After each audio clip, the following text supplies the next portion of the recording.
Bonjour les enfants, c'est papa. Mon mur est un asile psychiatrique à ciel ouvert et ma salle d'attente est toujours bondée.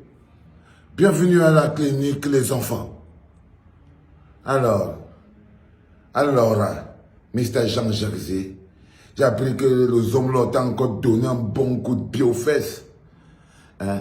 Et t'as de nouveau chassé comme on chasse une pute du trottoir. Même une pute, on ne la traite pas comme ça, Jean Jersey.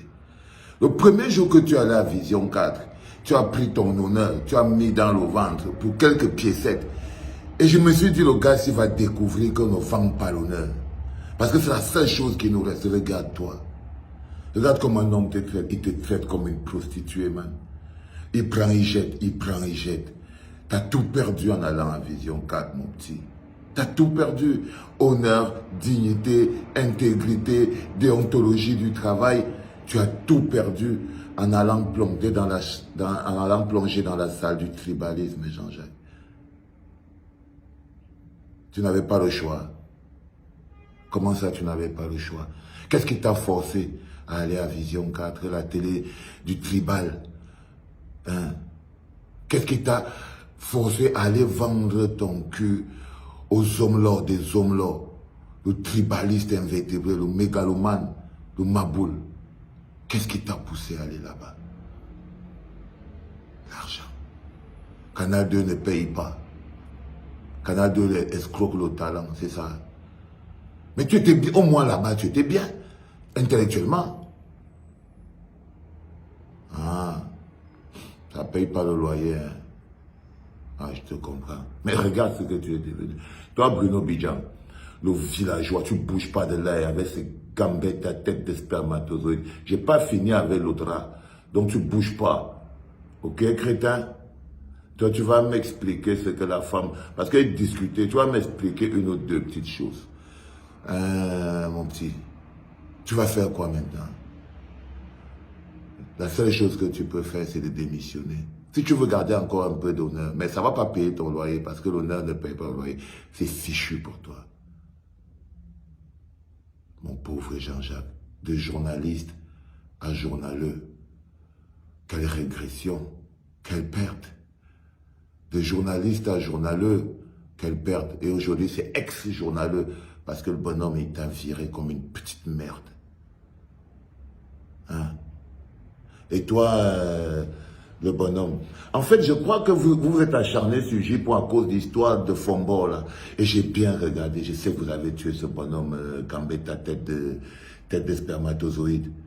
Bruno Bidjan, toi, Amougou Belinga, et la femme d'Amougou Belinga que tu gardes chez toi. Parce que j'ai encore bien regardé l'histoire, là. Non, non. Que tu pars en prison, on te ressort, tu prends la go du Zomlo. Du Zomlo, des Zomlo, il tombe aussi ta go. Ah, Bruno Bidjan. Non, j'ai bien compris que non. Je crois qu'en fait, toi, tu gardes la go du Zomlo, des Zomlo chez toi comme si c'était ta femme. C'est pas ta vraie femme. C'est pas ta vraie femme. Non. La go, la trou, le hemlele, avec la tâche dans toi, tu peux rien. Tu peux rien. C'est pour ça que tu es venu ici. Je voulais te dire que j'ai découvert, en écoutant J-Point de Mingono, qu'en fait, la vérité sur toi, Gambetta, c'est qu'en fait, la go qui est chez toi, c'est pas ta go. Toi, tu gardes la femme de quelqu'un, hein, tu l'as épousée pour la garder. Vraiment, les jeunes du Cameroun, les jeunes Camerounais, et voilà, les deux ratons. Allez, foutez la paix, sortez de ma clinique. Allez avec votre saleté, donc sortez de ma clinique. Toi aussi, mon petit, dégage, Jean-Jacques. Attends, je sais pas ce que tu fais là. Les enfants, le président Idriss Déby est mort. Et c'est une raison pour moi de vous démontrer et introduire une nouvelle rubrique qui s'appelle « Pourquoi je vous dis qu'il est mort ?» Parce que le président du Cameroun est mort. Je vous prends un exemple simple, les gars.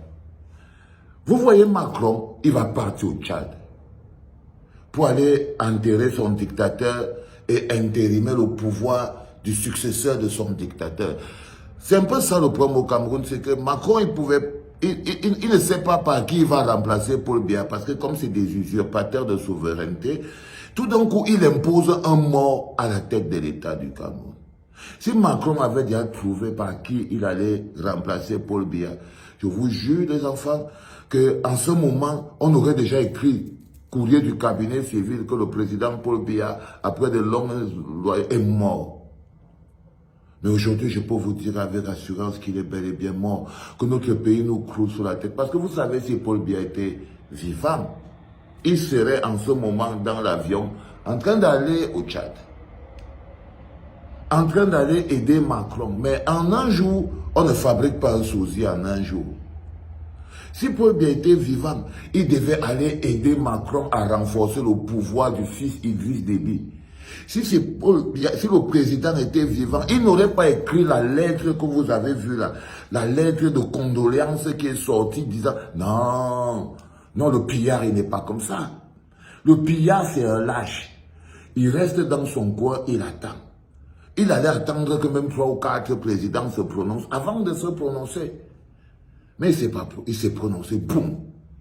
Parce que ce n'est pas lui. C'est comme je vous prends les gens comme les gens de Dieu Momo. Si le pillard était toujours le patron, il ne pouvait pas nommer Jean de Dieu Momo ministre. Si le pillard était toujours vivant, Momo ne serait pas ministre. Si le pillard était toujours vivant, le stade de l'Embe serait fini. Si le pillard était toujours vivant, il serait en ce moment dans l'avion en disant « Hey, je vais enfin rencontrer Emmanuel Macron. » là. Donc, on ne fait pas dans la sorcellerie, nous autres. Si Paul Biya est vivant, qu'il prenne l'avion et part au Tchad. Macron est là-bas. Tous les autres vont partir. Ils vont partir. Mais si le pillard est quelqu'un, s'il est vivant, qu'il prenne ses pieds et parte. Si pas, vraiment, venez me fouetter.